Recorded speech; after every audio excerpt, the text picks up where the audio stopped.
Tense क्या है? Tense का मतलब क्या होता है हिंदी में? काल। ठीक है, तो आज हम बेसिक से समझेंगे टेंस क्या होती है। तो देखें, टेंस का मतलब काल, यानी कि मुख्य रूप से जो काल होता है, काल का मतलब और देखा जाए तो समय होता है, यानी कि समय को कितने भागों में डिवाइड कर सकते हैं अपन? मुख्य रूप से 3 भागों में, मुख्य रूप से 3 भागों में डिवाइड करते हैं, यानी कि जो वर्तमान काल जो अभी चल रहा है, ठीक है, वर्तमान काल, पास्ट काल यानी कि जो बीत चुका है उसको अपन भूतकाल में लेंगे यानी पास्ट टेंस। ठीक है, उसके बाद फिर फ्यूचर टेंस यानी जो आने वाला समय है। ठीक है, जो समय आने वाला है। तो इस प्रकार से हमने मुख्य रूप से 3 भागों में डिवाइड किया टेंसों को। ठीक है, यानी समय को कितने भागों में बांटते हैं अपन? 3 भागों में, वर्तमान काल, भूतकाल और भविष्य काल। अब प्रत्येक को 4-4 भागों में बांटा जाता है, यानी कि जो प्रेजेंट टेंस है इसके 4 भाग होंगे, जो पास्ट टेंस है उसके भी 4 भाग होंगे और जो फ्यूचर टेंस है उसके भी 4 भाग होंगे। बात समझ रहे हैं? इसी प्रकार जैसे कि प्रेजेंट टेंस है तो इसके 4 भाग कौन कौन से होंगे? प्रेजेंट इंडेफिनिट टेंस, दूसरा प्रेजेंट कंटिन्यूअस टेंस, तीसरा प्रेजेंट परफेक्ट टेंस और चौथा जो है प्रेजेंट परफेक्ट कंटिन्यूअस टेंस।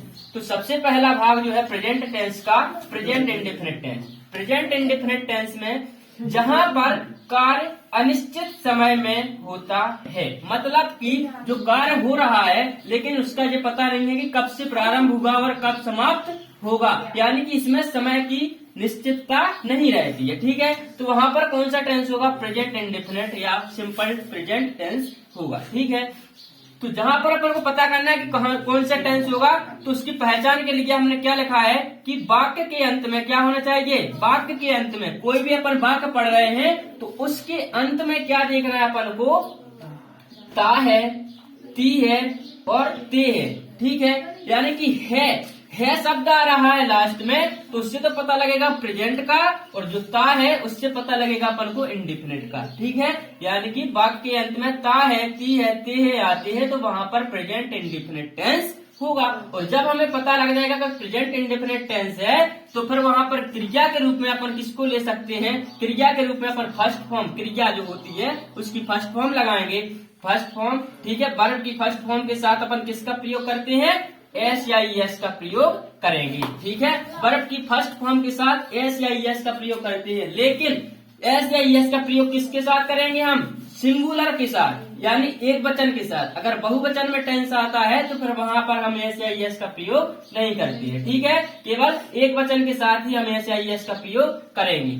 तो इसके लिए जब हमें पता चल जाएगा कि प्रेजेंट इंडेफिनिट का टेंस है, ठीक है, तो उसके साथ हम वर्ब की फर्स्ट फॉर्म लगाएंगे और ये अपना फॉर्मूला हो जाएगा। फॉर्मूला का मतलब होता है सूत्र होता है। सूत्र का मतलब होता है कि जी स्ट्रक्चर जो लिखा है, सब्जेक्ट प्लस मेन वर्ब की फर्स्ट फॉर्म प्लस एस या एस प्लस ऑब्जेक्ट। सीधी सी बात है, सब्जेक्ट का मतलब होता है अपना कर्ता, यानी कि जो कार्य को करने वाला होता है। इसमें व्यक्ति का नाम आ जाएगा या फिर यह वह वे ये सब आती है। ठीक है, फिर उसके बाद मेन वर्ब, मेन वर्ब यानी कि जो किसका मतलब क्या कर रहा है, क्या कर रहा है वो क्रिया होती है, मेन वर्ब मुख्य क्रिया।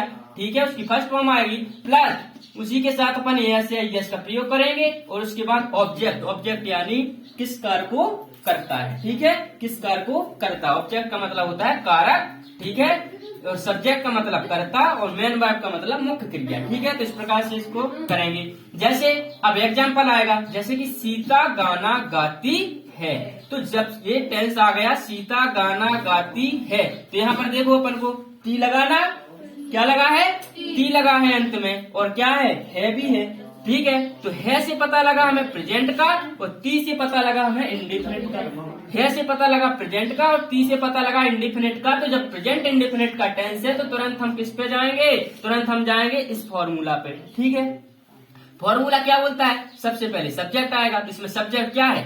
सीता है, तो सबसे पहले हमने सीता लिखा, प्लस फिर मेन वर्ब आएगी। मेन वर्ब यानी क्रिया, क्या कर रहा है वो? सीता क्या कर रही है?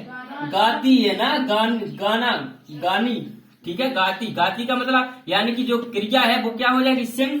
सिंग में एक वचन है सीता, ठीक है ना, एक वचन है तो एक वचन के साथ अपन ने सिंग्स कर दिया, ऐसा लग जाएगा। ठीक है, तो सीता सिंग्स अब क्या कर रही है? गाना गाती है, तो ए सॉन्ग। और बात समझ में?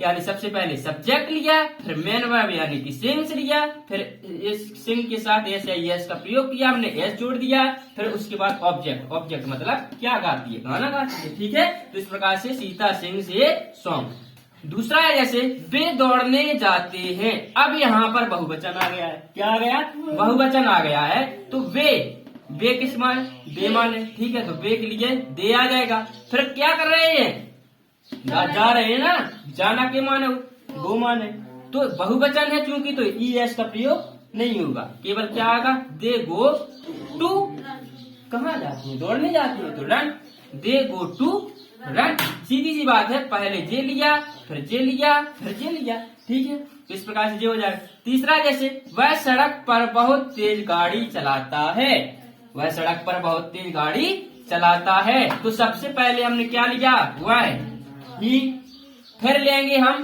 चलाना, ड्राइव्स, चलाना, ही ड्राइव्स, ड्राइव्स क्यों लेंगे, क्योंकि एक वचन है, तो ही ड्राइव्स क्या चला रहा है, द वैन, ऑब्जेक्ट आया है, ठीक है। उसके बाद कैसी चला रहा है, वेरी फास्ट, बहुत तेज, ठीक है। कहाँ चला रहा है, तो ऑन द रोड, कुछ नहीं है, केवल अपन ने सब्जेक्ट देखा, फिर मेन वर्ब देखी, ठीक है, ये दोनों होने के बाद फिर ऑब्जेक्ट, ऑब्जेक्ट क्या है, कार है यानी गाड़ी है, ठीक है, तो द वैन आ गया।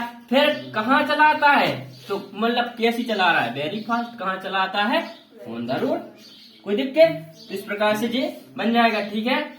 फिर आएगा इंटेरोगेटिव, इंटेरोगेटिव का मतलब क्वेश्चन वाला, ठीक है, यानी कि जब क्या शब्द पहले जुड़ जाए तो क्वेश्चन वाला शब्द आता है, जैसे कि क्या वह नदी में तैरता है, तो यहाँ पर क्या आ गया है। अब जब ऐसे शब्द आ जाते हैं तो वहां पर हम डू या डज का प्रयोग करते हैं, डू का प्रयोग करेंगे हम बहुवचन के साथ और डज का प्रयोग करेंगे हम एक वचन के साथ, यानी कि जैसे क्या वह नदी में तैरता है, एक वचन है ना, तो क्या बनेगा, डज ही स्विम, स्विम यानी तैरना होता है। अब यहाँ पर यस या यस नहीं लगेगा, क्यों, क्योंकि यस या यस कहाँ पहुंच गया, डज में पहुंच गया, ठीक है, तो does he swim in the river, तो इस प्रकार से क्या कीजिए, डज आ जाती है, ठीक है, हाँ, चाहे बहुवचन में हो क्या, चाहे एक वचन में हो, डज या डू में, बहुवचन में है क्या तो फिर डू में आएगा, और एक वचन में है क्या तो फिर डज में आएगा, ठीक है, इस प्रकार से इसमें बदल जाता है वो क्या, तो does he swim in the river, मतलब क्या वह तैरता है, कहाँ पर, नदी में, तो क्या वह नदी में तैरता है, ठीक है, तो इस प्रकार से बनेगा।